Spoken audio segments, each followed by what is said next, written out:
And hello, movie lovers, and welcome to the show. With me today, I have Charlie with me and my good friend Frenchie. And it's good to have you back on, man. It's been a while. Yeah, It's good life to have is crazy, my friend, but I'm happy I found a little hour of my time to redo some movie news because, like you said, it was due, my friend. And yeah, thank you for having me on. I've been busy also as creating new shows on Schmoes on the North. But yeah, man, I'll try to get on as much as I can this month with you, bro. you. Okay, awesome. Can't wait. So, Charlie, I know that we have some movie news going on. Tell us what we have first. Well, I guess we'll go ahead and start with they've been the casting for Knives Out too. We got this week first they announced earlier this week, I think it was yesterday, I believe they announced Dave Batista is joining the cast, and now they got Ed Norton joining Daniel Craig for Knives Out too. So that was yesterday. Johnson's directing again. No details have been released regarding Norton's character in the upcoming project. Norton will next be seen in Wes Anderson's romantic dramedy, The French Dispatch. So again, no news regarding Knives Out 2 about the plot or anything. Essentially, it's Daniel Craig returning back as the role. Yeah, I think that's it. So it's just they casted Ed Norton and Dave Batista in Knives Out 2, which is actually going to be on Netflix now instead of in theaters, I guess. Yeah. Here's the thing. I like the fact that they actually casted Edward Norton as well as Batista. I could actually see Batista probably being the killer in this one or the main antagonist in some way with Daniel Craig. But I'm excited because of the fact too Edward Norton's going on ahead and joining as well. And I have really enjoyed the very first Knives Out movie, to be honest with you, even though there was some predictability as to who the killer actually was. But something just tells me that Daniel Craig is just going around different places and solving different crimes. So I'm thinking that this might be another whodunit kind of case where it's another family. They have wind up having a murder, something like that. I'm just speculating. There's no other news or information as to what the plot is, but that's what I'm insinuating it is. But what do you guys think? Well, I don't know if I've seen Knives Out or not. It's one of those movies I may have fell asleep on because I know the plot tells me something. At the same time, I can't remember anything. But for the fact that Dave Batista is on the project, I'm excited in a sense that I always like Dave Batista and all he does. Even in James Bond, is he the best actor? No, but so wasn't The Rock in the first like 3-4 years, right? It took some time to get the Rock we have. I see the progression with Batista, and I actually hope he's going against stereotype. He's not playing the henchman killer guy. I hope he actually has either a good guy persona or like a police persona, something just different than what we saw before, because he does need to evolve. That's what made The Rock good. He did kids movies, he did action, he did real stuff, he did sports. He evolved. So as long as it's something different, I'm extremely curious. Same. Yeah, I'm excited. Dave Batista's in it. I mean, the fact that he's great as Drax. Like, I think like that was that was the movie for me that got me like, oh my god, Batista's great. Like, and he's from DC too, so I followed him in his wrestling days, so I know about him. And then I actually got to meet Batista at a Awesome Con. It was like I got a photo op with him and Michael Roker and Sean Gunn for the part of the Guardians thing. So he's so down, he's so nice, and I'm interested to see what his character is, and I'm interested to see why they're calling it Knives Out 2. Is there some sort of correlation to the first one? I personally wasn't much of a fan of the first one. Sure, there's aspects I liked, but overall, I didn't care for the first one, so I'm interested on this one about. There's going to be some other character besides Craig from the first one that's coming back to make it a sequel. You can't really call it a sequel, Knives Out 2, unless you've got to correlate it to the first one in some capacity. I don't know. Yes and no, unless they go in the route like Anthology. Yeah, like it's an anthology, like it's the same character, but you got things like Sidney Poirot, like Murder Orient Express. There's other movies with him as the main character, right? The only thing is, there's two in the name, so you would hope there's a connection, but at the same time, it sounds like an old school murder mystery you could have found in a book a couple years back, right? So they can still use that character and have that style. Personally, I probably would prefer. Like I said, I don't remember the movie, and that's not a good sign, right? So, well, I know that it had a lot of buzz going around in the box office. I know a lot of people went out and saw this movie. I saw this when I rented it out on Redbox, to be honest with you. Chris Evans is in it, and then of course he plays like the snobby rich boy that comes in to town whenever, when his father is murdered. Oh God, yeah, I'm sorry. It's in a hotel, huh? No, it's actually in their mansion. Okay, wow. I mean, okay. Yeah, but movies are merging together apparently. Yeah. Well, pretty soon I might actually be that, but. But, I think that Dave actually chooses the best scripts for himself because he knows he's not that strong of an actor. But to see him go into the realm of something like this, I'm excited to see what else he's capable of. Because I like the fact that he's like, okay, I'm done with Guardians of the Galaxy after the third film. So I want to go on ahead and expand my acting ability somewhere else. And what better way to do it than in Rian Johnson's new movie, Knives Out 2, to actually expand that. So I actually like that idea of him breaking away from Marvel and going into a whole completely different realm again. Because whatever he learned from James Gunn, he can adapt onto Knives Out. Yeah.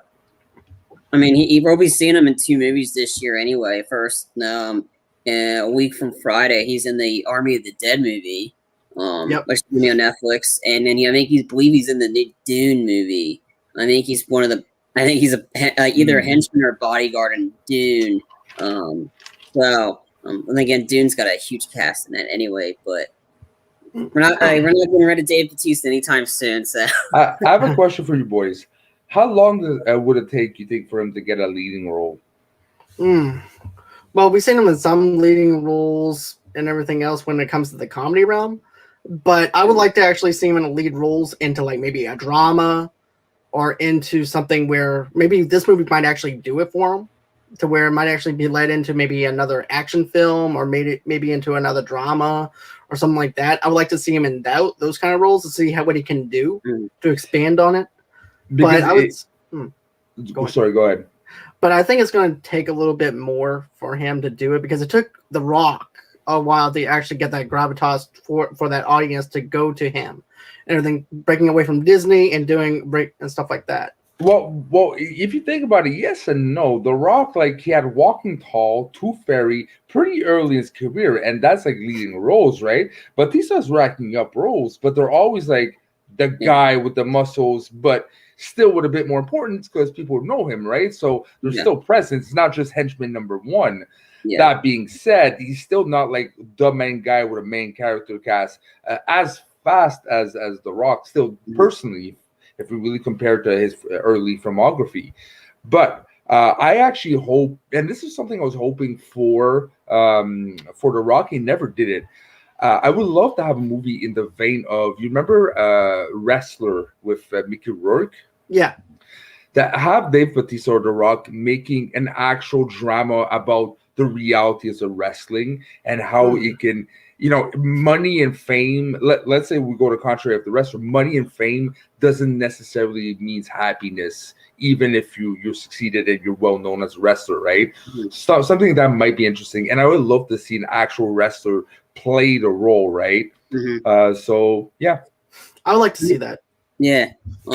I think The Rock, like I said, early in his career, I think he had his first appearance was the Scorpion King briefly in The Mummy Returns. Then he got the spin-off movie. That was pretty soon. I think that was like a year after. Yeah. And then I think his first lead role was The Rundown with him and Sean William Scott. I mean, he was great in that.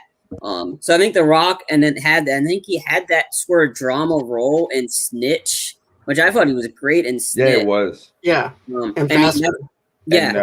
And Gridiron Gang, too. Yeah. I mean, The Rock's done a couple of those.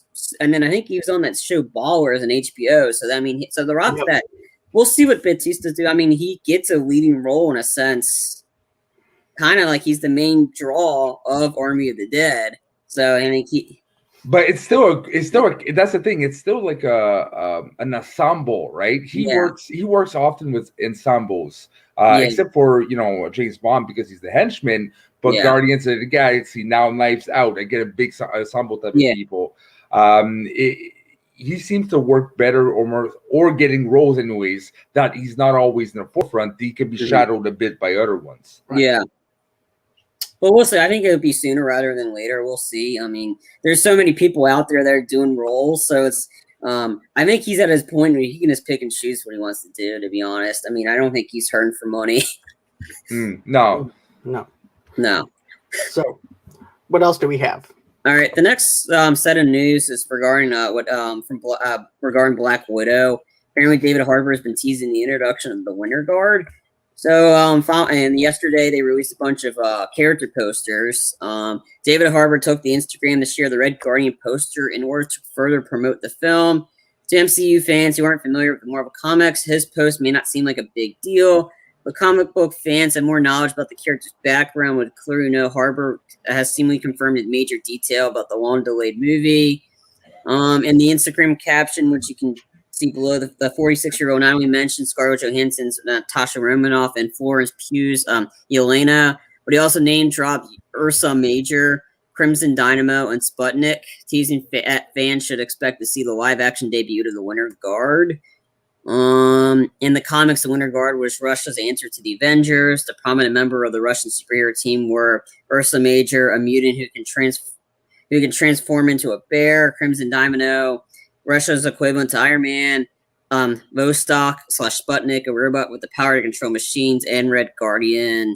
So yeah, I really like this. I mean, they're pulling out very obscure things. I know they recently did. I think it's Omega and or something, and the whatever team's name is, but they're very interested in bringing in characters that are not going to always recycle, but that's open to a lot of interpretation and really just building into something more interesting that we have, right?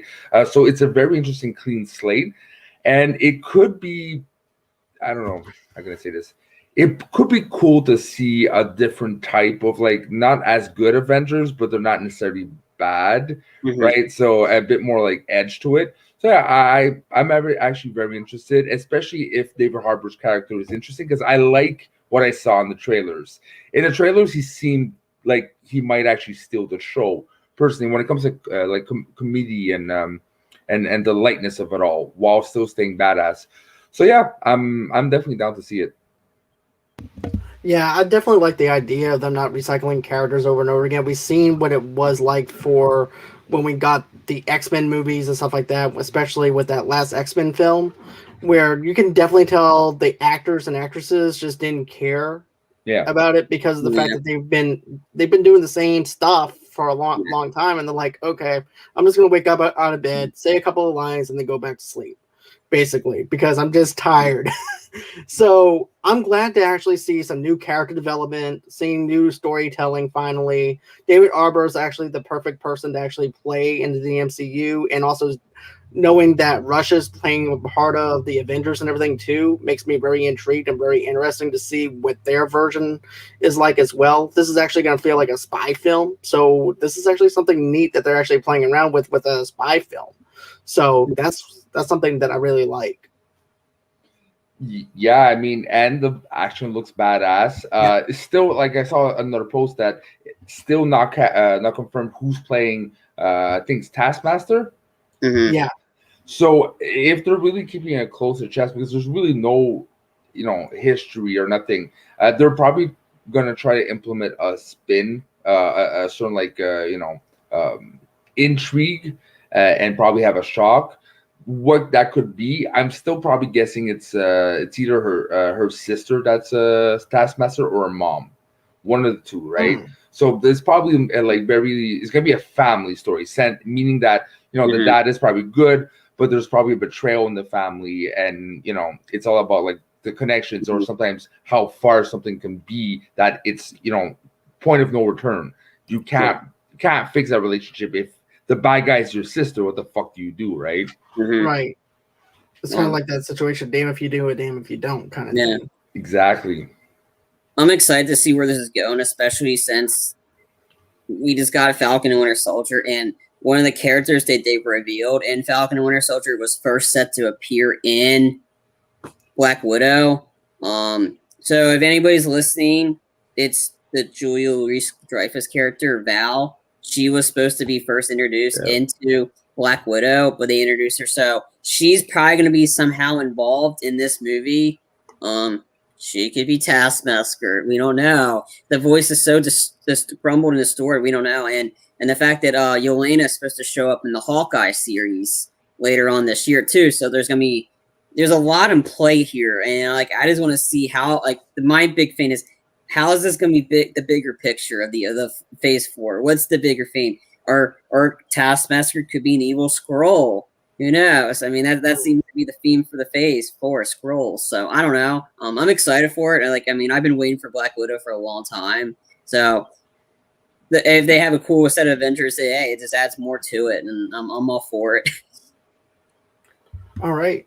So is there? I'm just like so, and the only aspect of the last X-Men movie I enjoyed was that final battle scene on the train when all the mutants teamed up to take out to fight Jessica Chastain and those zombies. I thought that scene was cool. The whole movie sucked, but that final battle sequence was pretty cool. I just got to throw that out there. You mean the one with the Phoenix? Yeah. I think I went halfway and never finished it. Yeah.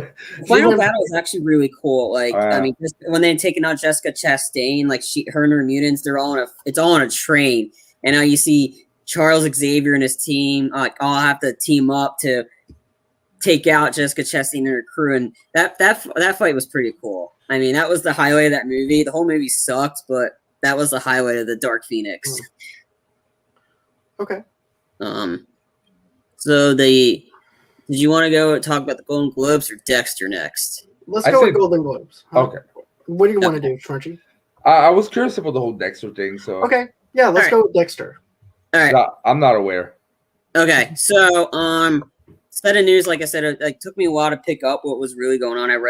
When I first read about this, I was like, oh, okay, that makes sense. He's not in it. So anyway, James Remar, if anybody hasn't seen the show Dexter, he played a pretty big character in the show as Harry Morgan, which is Dexter's stepdad. He announced, he announced that confirms that the rival is not going to include any of the original cast, including him. Oh, wow. And then other characters came and went. There was a fairly solid core cast in the original 8 seasons of Dexter. Would have seemed that we shouldn't expect any of them to turn up in the upcoming revival. Showtime announced last year that they're bringing back Dexter. No idea when it's asked. In the comments, I'll ask, when is Dexter coming back? We don't know. As soon as we do, we'll let you know. James Remar. Okay. So James Remar, he played Harry Morgan in the original series. He's the adoptive father of Dexter. Says, although the character has passed away before the series even began, Remar appeared in flashbacks as Dexter's moral code. While speaking to a fan on Instagram, Remar said Showtime didn't ask any of the original cast to return, although most of them are definitely open to it. He says, I will not be back as Harry Morgan. They just didn't ask any of the original cast back, so I don't know what they're doing. I really have no idea. It's too bad because all of us wanted to go back, but, it's their show, so they're going to do what they're going to do. As Remar himself admits, he doesn't know what Showtime has up their sleeve. So he's really only speaking for himself and any former co-stars he's still in touch with. But as the upcoming season does seem to bring to tell a brand new story, it's possible that they won't be including any of the former associates. That said, Showtime could easily be keeping any of these close to the chest for a big surprise. And yeah, that was it. Okay. I kind of hope that they're not taking it, so like setting up for surprise. If there's one show that is really needed to do almost like a soft reboot that kind of acknowledge, but it's its own thing, and let's leave it, it's Dexter. Because the last 4 seasons, I think we ourselves, the viewers, kind of want to forget it, right? So if they clean slate and they tell a story that is really worth telling without needing to do some fan service to the past, all for. Let's move on. bring a new story. And the only thing I would potentially see that wouldn't, ruin the whole series because it's attached to our series, but still provide a clean slate is if they bring in his kid in the show. All depending how long the time space is, you can still continue that very small storyline, but it's kind of hard to ignore. You have a kid out there, bro, so that's the one thing that might return. But the kid, you can't really, you have to recast anyways, so it still sticks to the concept of there's no one from the old cast. They never said characters, right? Right. And you see, I was thinking at first that Harry might actually be he's part of Dexter. So I was thinking, okay, maybe there might be some extra lessons that Harry had taught him, and then he's going to use it into this new season. But because in fact, now that Harry's not even being a part of it, I wonder if Dexter's just going to make his own code and do his own thing. And also, too, he's also in another state. He's in Oregon. So therefore, this is a new way of telling a story, because this is Dexter's story in Oregon versus Miami. And basically, you don't really need to have any of the other characters since he's in Oregon. So to me, it makes perfect sense. And I mean, look where his dad's code brought him, right? It destroyed his life, right? So maybe he's angry about it. He probably is going to reference his dad, but like never go back to his dad for advice in his memories, right? It's time to write your own chapter and live a life that you should live, right? As a serial killer should, but still, I like the concept. Just again, it would feel too much like the old show if they always went to the flashbacks. Right. That's what I would feel like, though, to be honest with you. If they just did the flashback thing again, it'd be just like season one through the whole entire seasons, really. So really, them just expanding on him and making his own code, I'm sold on it if they do it in that kind of direction. Because like you said, it's like a soft reboot. Yeah, I mean, I'm fine with them not bringing any of the original cast back, because, I mean, like I said, they kind of like this is continuing from how it ended in a sense. Like, Dexter left Miami. Like, he's like that, but even though Dexter got away killing the guy, Deb's dead. Like, you can't bring her back, even though you killed her in the most dumb way possible. Like, I can't remember. How did she die again? She gets shot while they're doing something. She says it's a dummy wound. It's like a flesh wound. It's nothing. So she's in the hospital. Dexter and her boyfriend or former cop Joey or whatever. I forgot his name. It's been a while. She's fine. Then all of a sudden, out of the blue, she turns comatose and she's a vegetable. Like, just from a dummy wound, like a flesh wound. No explanation why the complications caused the faintness just randomly popped up out, and then she's a vegetable, and Dexter pulls her off life support and throws her into the river while an oncoming hurricane. Yeah. Oh man! Again, soft reboot. Thank God. Yeah, I mean, like I said, John and I and whoever will keep getting more into it once we cover season 8 once we get back into the Dexters. But yeah, that's like I didn't care about the second cop, and I think with less characters, it means more focused on the main title card is Dexter, not Deb and Batista or Miss Suka's crazy sex feints or whatever. Like, it's Dexter. Yeah. That's the whole point of the show. We don't need these side periods. So that's like the less main people. Like I said, I mean, I agree with you, Frenchie. If they mentioned the son in some Cassie or the girl, or his girlfriend that took the son to London or wherever, if they mention her in a sense, I forgot her name, but I know the actress. But if they mention her in some capacity, at least some thing, maybe like minor characters, that's fine. But if they mention the son, I'm fine with that, because he definitely still has a son out there, and I still don't know how much in advance. But like I said, the less original people in it, if they suddenly appear at the end, I think that's just the cop out. I mean, if you're gonna do it, you got to do it in the first episode, because it's only 10 episodes. But either do it, either crap or get off the pot. Right. Yeah. So I'm fine with it. I mean, honestly, I'm okay. I'm not too bent out of shape on it, because I want to. The main point is Michael C. Hall's back as Dexter. That's the main thing. He's going on. He's in Oregon. We get to continue this story, and so they can unscrew what they did in season 8. So I'm all for it. I'm just looking for a good story. I want to see Dexter get somebody and have a good story, like, and like no minor side pieces, like characters. I don't really care for that. All right. So, is everybody good on the Dexter story and everything? Yep. All right. So, do you want to go into the Golden Globe stuff? Sure thing. And everybody wondering, we'll be picking more Dexter up later on. We're still doing our Dexter after show. We're just waiting till we get an official date for when it, then we'll be backing up, and then we can go into more in depth and how we hated that last season. Right, exactly. That's going to be probably our TV shows that make us cringe kind of thing for like the last season. Season 8, that's cringing on it. Dexter, what happened? What the fuck happened? Season 4 here. Rest of the thing. Yeah, but like it went down, but there's still some redeemable. Last season was like, wow, this was not good. It's like it felt like there was like they fired the whole writing cast, the whole like producing cast, and like here, new people for last year. Fuck it up, people. Pretty much. Exactly. Season 4 was his peak. Then it just went downhill. Yeah. I mean, season 4 was like the best season of the show. But we'll get into that.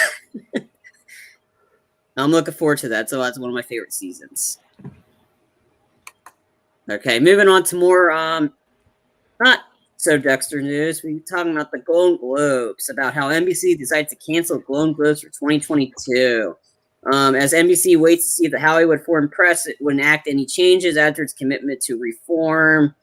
In a statement made by NBC on Monday, the company said the decision came as a result of the attempting to allow the Hollywood Foreign Press Association to change in the right way. We continue to believe that the HFPA is committed to meaningful reform, said the Comcast-owned network this morning. However, change of this magnitude takes time and work, and we feel strongly that the HFPA needs the time to do it right. As such, NBC will not air the 2022 Golden Globes, assuming the organization executes on its plan.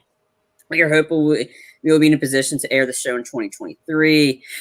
They recently came under fire after it was revealed that the HFPA has 0 black members, causing controversy over its voting and selection of various nominees. Yeah, there's been a lot of issues way before then about their nominee choices. Same goes with the Academy Awards, sorry. Yeah, HFPA is the Hollywood Foreign Press. Yeah, and here's what I like imagine my head. The HFPA, sorry, when we need to change, we're gonna change, and then people are pressuring like, okay, so you're gonna change, like, well, it takes time, people. It's gonna change, but yeah, when? Like, you still haven't added anything. Oh, it's gonna change. Don't worry. And this is NBC. It kind of felt like that, right? I got something better for you though, man. I got some juicy stuff here and everything. All right. And I want to see if you can piggyback off of it though. But here's the thing: the Hollywood Foreign Press is the body that puts on the Golden Globes. Has 87 members of film journalists who lives in LA but works for foreign outlets. The Academy has 10,000 voting members, actors, directors, writers, film, executive musicians, and publicists. But the HFPA has problems. For representation, 87 members, no black members, in at least 20 years. In 20 years, no black members. And here's the funny thing, too, because a lot of people say whoever wins in the Golden Globes kind of dictates what could happen in the Oscars, right? And the Oscars is you said, the Academy is like, I don't know, like said 1,000 something members, and Golden Globes is just a very small fraction. But that very small fraction kind of like distributes the way where Oscars should go. So these are like the powerful people, probably the best, like the people with actual influence that is doing the Golden Globes, if they have that much of an effect with the Oscars. Right. So if they're that white and that like straight and that the most common problem in today's day and age is we have too much of that, right? So if the people in power are like that, and that's what's showing, they don't want to change. No. They don't want to change, and they're happy where they are. Exactly. And get this, though. Corruption in voting. If it wasn't for Emily in Paris, which is a TV series and everything, this thing would not have been happening. Because even back whenever The Tourist was actually around, remember the movie with Johnny Depp and Angelina Jolie? Get this. The people who are part of the Golden Globes, the HFFPA, voted on it, saying that's the most terrible movie that they ever seen. They had dropped it on a 20% level scale on Rotten Tomatoes. The Golden Globes comes around, right? You know what they do? They give it, oh, this is the best movie ever. You know what? You know why? They want to have Johnny Depp and Angelina Jolie right there, front and center on stage. Was it great? Yes. But was it necessary? No. You're contradicting your own self by saying, oh, this movie was terrible, but wait, let's go on ahead and give them a nominee for this Best Picture whenever they don't even deserve a Best Picture nomination. As a matter of fact, I'm going to get into this other thing too with Emily in Paris because there's some more stuff with it. But get this. The press gave it negative reviews, like I said. Golden Globes also gave The Tourist a Best Picture nomination, and the foreign press was actually the ones who did it. The people who were in charge of it was the reason why. And get this. They've flown themselves in Paris now. They've flown themselves to Paris. Usually when you do a junket, right? Like what John Campea does or what all these other people do.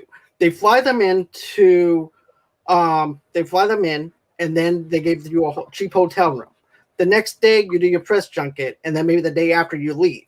With them, they've stayed for 3 days, treated them like kings and queens of royalty, and then pretty much they voted on the fact that they could get nominated for Best Picture for The Tourist.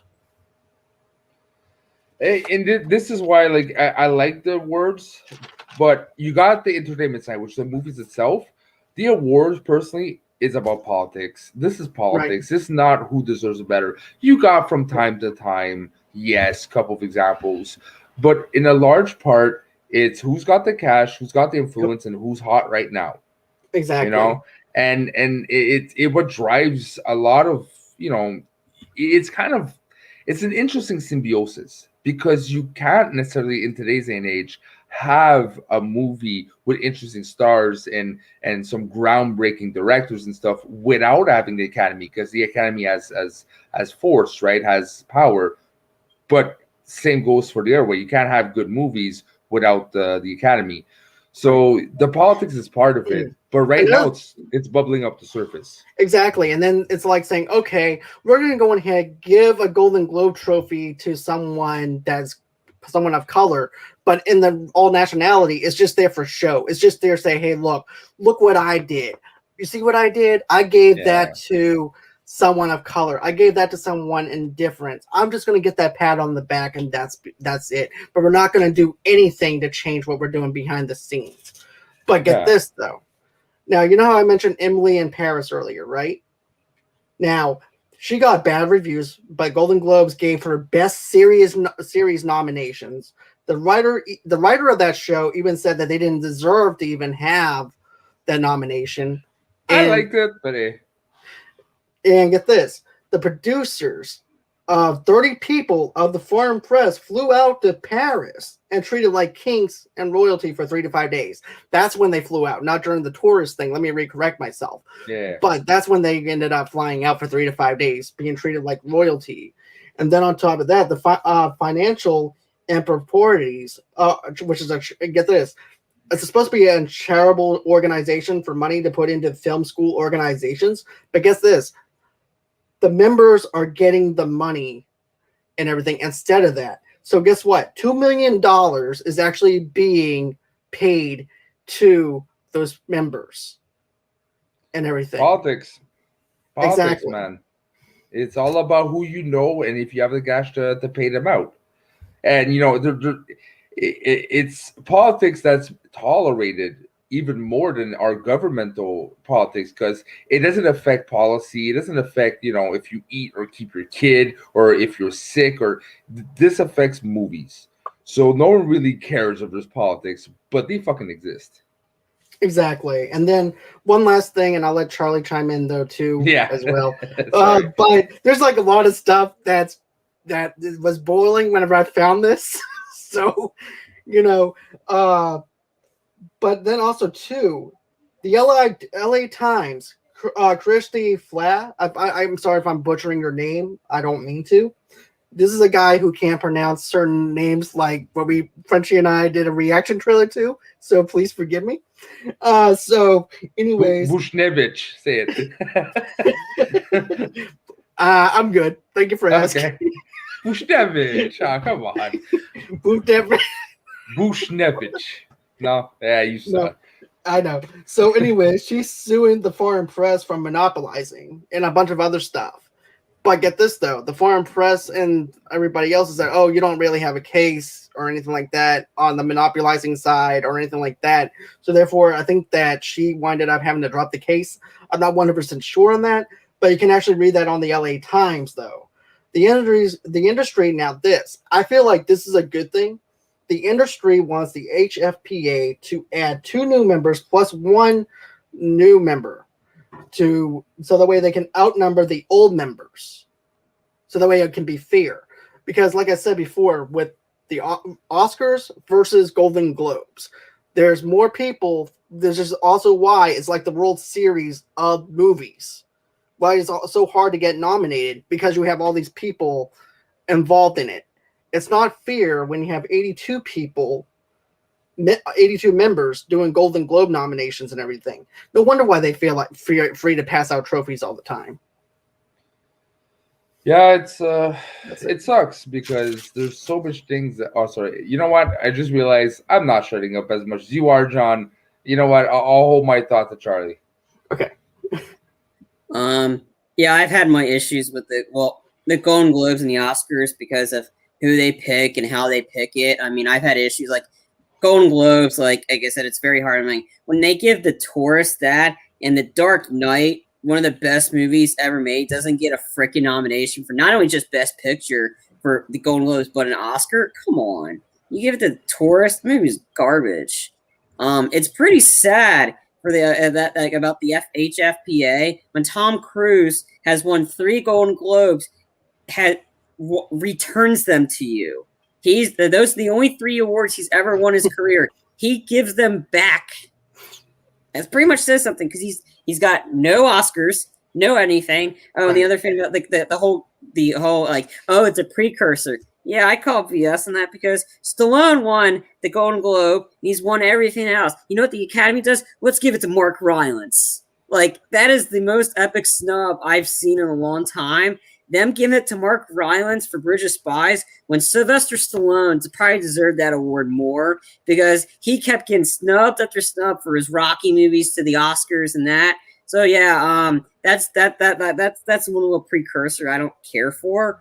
But and the other thing too is Scarlett Johansson's came out attacking the HFPA. Pretty much, she's calling them sexist. And she pretty much saying, as an actor promoting a film, one is expected to participate in award seasons by attending press conferences as well as award shows. Johansson said in her statement, in the past, that has often meant facing sexist questions and remarks by the certain HFPA members that bordered on sexual harassment is the exact reason why I, for many years, refused to participate in their conferences. So that's why Scarlett issued that.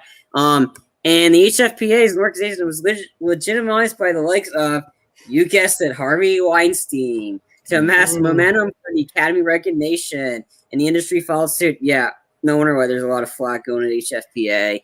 Unless there is a necessary fundamental reform with the organization, I believe it is time that we take a step back from the HFPA and focus on the importance and strength of unity within our unions and the industry as a whole. Johansson's statement continues the dam breaking against HFPA, a movement that began midweek when Netflix's CEO Ted Sarandos, kind of like with the Sopranos name, so he's probably gonna like whack somebody. and said the studio would not participate in HFPA events until it revamps its organizational goals. Amazon Studios, the GLAAD, the Black Journalist, ASSN. I don't know what that abbreviation is. Sorry. Time's Up, and many Hollywood publicists have also decried the HFPA's action. Still sign what is Disney. Go figure. Whose Black Widow starring Johansson's coming to July theaters and Disney Plus Premier Access.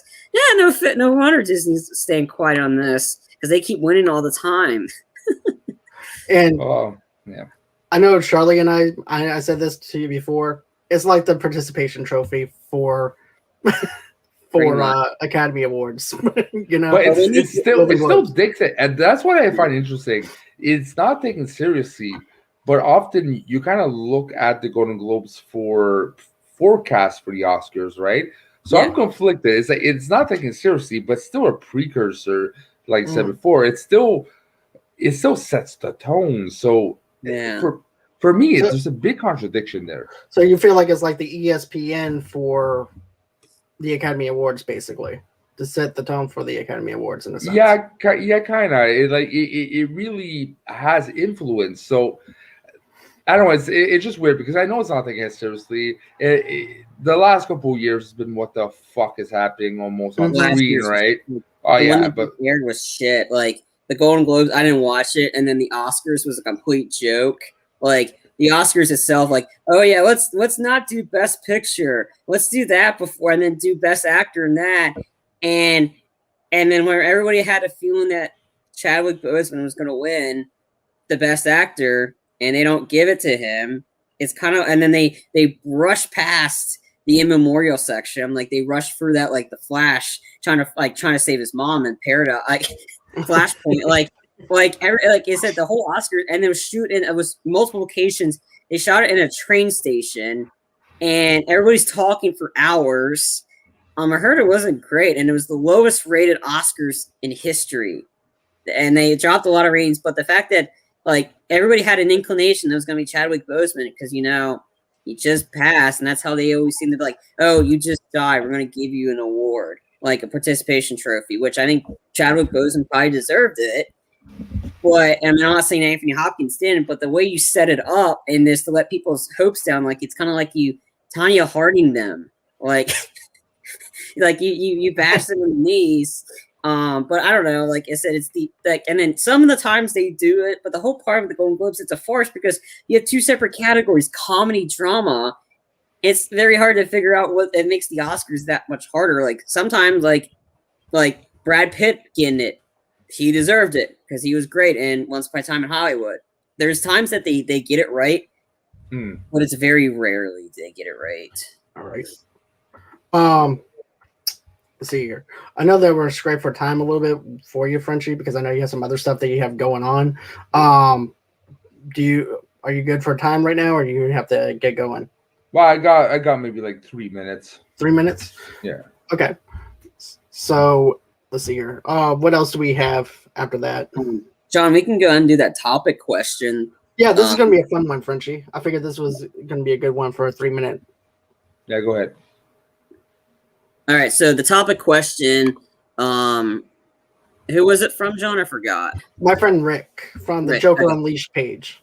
So he says, the question is, if you could replace one character from any movie with a Muppet version of that character, who would you choose and why? Muppet character? Yeah. Any movie? Yeah, I know. And it would be the stupidest thing, but it would probably be awesome at the same time. And we mentioned it right before, not too long ago. Rocky, in the original Rocky. You would have to replace also Apollo Creed by having Muppets fight in a ring. That'd be funny. What about you, Charlie? I don't know. I would probably have to do Kermit the Frog in either. Wait. Okay, maybe I misunderstand the question then. I think it's any Muppet character. I think it's if you could replace one character from any movie with a Muppet version of that character, who would you choose and why? Okay, but I wouldn't replace anyone from the Muppets. I would just make Sylvester Stallone a Muppet. The way he sounds, like it would fit a Muppet, right? Almost. So Okay. yeah, it will be a Sylvester Stallone type Muppet playing Sylvester Stallone's Rocky. That would be great. I would do Kermit the Frog as John Wick, because just seeing him run around like run, Yeah, he's just floating, you know, like him running around like this, yeah. like this, and then I would, and like John Wick 2, I would replace the Ruby Rose's character of Miss Piggy and have Kermit versus Miss Piggy in the fight scene of John Wick Chapter 2. I know this is Sesame Street, but for it to go in John Wick, the somebody, the person that gives all the weapons and stuff like that, right? I would see it as Cookie Monster from Sesame Street. I can see that. I could definitely see that. Enjoy your party. Here's your cookie. Like, I mean, I would have to do that. Yeah. Okay, but who the fuck is Elmo? Elmo can actually be the owner of the hotel. He's Winston. I would actually put Elmo as the Russian bad guy. You know what? I would actually pay to watch that, to be honest. Okay, who the fuck's Bert and Ernie? Okay, wait a minute. Bert and Ernie. Yeah, I think one of them could play. The guy that, like, the one that gives John the marker, Santino. I think we can do Bert as him. Ernie would be the sister John has to kill. No, I know. Like, is that Monica Bellucci's or whatever? Like the girl in the tub. Yeah, that's the sister. Yeah. Okay. Yeah. Okay. Yeah. Good call. Yeah. Bert would be the one that gives John the marker, saying that I need you to do this for me. So Bert will have John kill Ernie. Oh God. But yeah, I mean, I would have Kermit as John Wick, and Kermit as John Wick, Miss Piggy as the Ruby Rose character, but Miss Piggy won't say anything. She just be quiet. She just she would just flip off Kermit, and Kermit would be the one that just beats up, and then Big Bird could be Common's character. Oh God. or what about Suicide Squad as Muppets? Miss Piggy probably would have to be Harley Quinn, which that would be kind of disturbing. Yeah, it really would be. Yeah. Fuck. I can see Kermit as Joker, but also too as Diablo. I would see Kermit as Deadshot. Oh yeah. With a. Yeah. Oh God. All right. So on that note, I'm gonna let you guys go. Okay. I'll let you do your tags real quick. Yes. Well, obviously, if you do not know, I'm from Schmoes the North. It's another channel. You like John, you like what he does. He's actually on our channel too. I'm on Schmodown. You know what Schmodown is? Well, perfect. You're at the right place. We cover that. We cover even Star Wars. Just podcasts about life in general. Go sub, go like. We're officially at 210 now, and our goal is to be at least 300 by the end of the year. So come help us out. That being said, thank you very much, John, for letting me be on your show. Charlie, welcome, always man. A pleasure, my friend. Yeah, you're welcome anytime. All right. You're welcome, man. All right. Good seeing you, man. All right. Good seeing you, Frenchie. All right. So another good one would be Kermit the Frog as John Rambo in the fourth Rambo movie. Like just seeing him like flailing while he's on the mini turret while he's making everybody just Swiss cheese. Like I mean, that'd be hilarious. Him as John Rambo. You know what?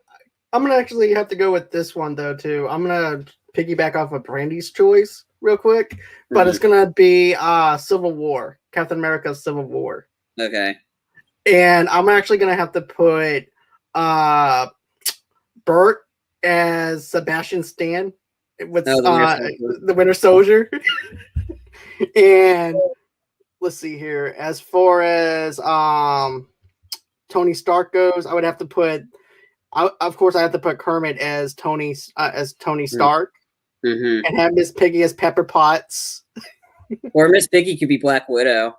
Okay, that's even better. To be honest with you, that actually matches up better. Ant-Man would be Big Bird when he turns into the giant, like the giant thing. That's Big Bird. I'm actually enjoying this, to be honest with you. Let's see. That's another good one. Yeah. That'd be kind of funny. Burn Ernie as Crockett and Tub from Miami Vice. Oh my god. All I can hear is now the Phil Collins song in the air for Miami Vice. No, I like Kermit as either Kermit as John Wick because it'd be funny him flailing around like and he's shooting people in the face, or Rambo. I would also, you know what though? Let's also do Terminator though. Oh yeah, come with me. Cookie Monster would be the Terminator. Come with me if you want cookies. Come with me if you want cookie. You know.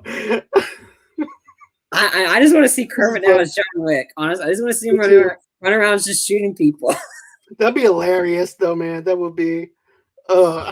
Okay, so now that we got our Sesame Street Muppet thing out of the way, for a topic question, tell me what you guys would like to see and everything for this kind of scenario and everything too. Comment and everything in the comment section and stuff like that. I think that'd be great. Let's see here. Brett and Ernie as Crockett and Stubb from Miami Vice. Yeah. You know what would even be better? Hobbs and Shaw. Oh yeah. We just got to figure out which one would be the best one. Like which one of the two, Bert or Ernie, would be the one that's be storing all the cocaine. I can see it as Bert because Bert's so stressed out, so he's just got to snort it all the time. You know what? Let's just do Blow with Johnny Depp. Put Bert as Johnny Depp's character. I mean, he's stressed out all the time, so right. He's snorting that cocaine. Oh my god! Like, this is gonna be separate, Sean. This is like we gotta do a show just on this. Like, yeah. This is. I think we just got our idea for another show. Like, us just talking about Muppets as who would be like replacing a movie character with a Muppet or Sesame Street or whatever, and see where that goes. Like I said, I think we got a segment right here. I think so too. I think we got something. So, oh my god, like Bert smearing the cocaine. I was like, stop eating cookies in the damn bed. Cookie. Yeah, I mean, or him or Cookie Monster being the one that stores the cocaine. I don't know. I mean, right. God, talk about ruining people's childhoods. Yep, this is that's what we're here to do. Ruining childhoods. Right. I mean, yeah, this is great. So, all right, guys. So now that thanks for the segment idea. It's a good one. Like we're gonna have to do a whole show on this mini show. Exactly. So, guys, that's gonna be it for our show for tonight. Hold on. What does Dexter have to do with Batista? Okay, here's the thing. DTA Mike. Basically, whenever I made the thumbnail, here's the thing. We actually had the Golden Globe news that broke. Then we had the Batista joining Knives Out Part 2. So I decided just to make it to where all three of those news stories came together. I know it's kind of like... well, technically, there's a character named Batista in Dexter. Right. But Angel still, Batista. We can't... Yeah, I know. But, I just decided to make it fun whenever I did put those three stories together. Originally, the thumbnail was just supposed to be something that's just clever and it's kind of funny and everything that doesn't really connect with anything at all. We had some Dexter news that broke and everything. You guys can actually go on ahead, check that out later on. Mm-hmm. We actually talked about that, all right. Okay. That makes sense now. Yeah. That's not a problem, man. I got our thumbnail now for that segment about replacing a movie with a Muppet character is either whatever we just talked about or Kermit as John Wick. I mean, I can see us making a thumbnail for that. And Most definitely. Yeah. All right, guys. So, like I said before, this is going to be it for our show. I do appreciate everyone commenting in the comments section. I appreciate Frenchie coming in and everything and joining us earlier. It's been a while since he was on the show. It's always good to embrace us with his presence. Like Frenchie said, I'm actually on Mount Schmodown, and I actually do a show on there called Mount Schmodown, which is actually a movie trivia show surrounded by other movie trivia stuff and things like that too. So go ahead and check me out over there. I'm on there at 3:00 Central Time, 4:00 Eastern on that channel on Saturdays. But guess what? You guys can actually find us here on weekdays and everything as well at 8:00 Central Time. That's PM on Monday through Friday, every single time. You guys can actually go on ahead and catch a show over here.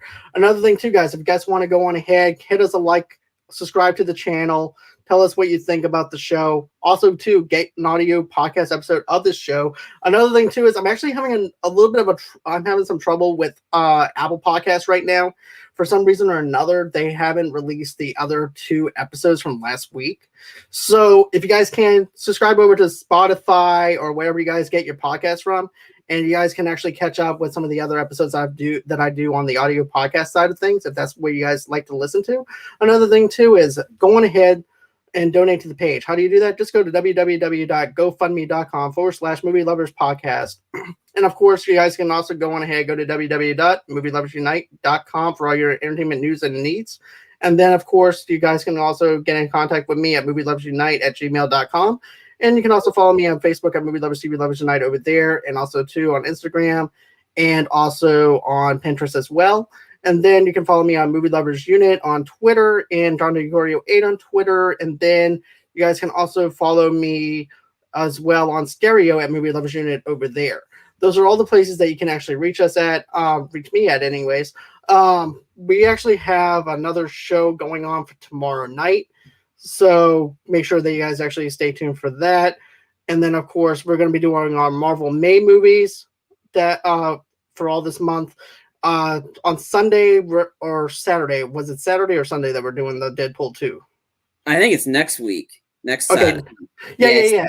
Next Sunday. Next Sunday.